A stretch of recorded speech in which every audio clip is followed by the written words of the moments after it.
کریم صلی اللہ علیہ وسلم کے بعد اور کوئی نبی نہیں آ سکتا ہے، نہیں آ سکتا۔ یہ ختم نبوت کا تاج بھی ایک ہے اور سر بھی ایک ہے، یہ اس سر کے علاوہ تاج کسی سر کے اوپر سجدہ ہی نہیں ہے۔ بے شک۔ اور اس کے اوپر بڑی خوبصورت ایک عقلی بات وہ اس طرح سے ہے کہ مثال کے طور پر رمضان المبارک شروع ہونا تھا یا اختتام ہونا تھا، لوگ بیٹھے ہیں انتظار میں کہ چاند نظر آئے تو تراویحاں پڑھیں۔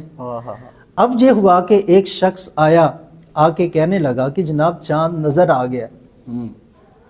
تو پوچھا گیا کہ کیا دیکھ کے آئے ہو؟ کہا دیکھا تو نہیں، سنا ہے۔ اللہ اکبر۔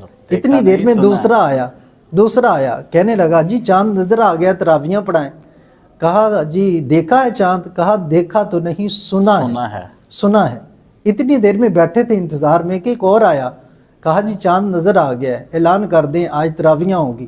کہا دیکھ کے آئے ہو؟ کہا ہاں میں دیکھ کے آ رہا ہوں کہ چاند نظر آ گیا۔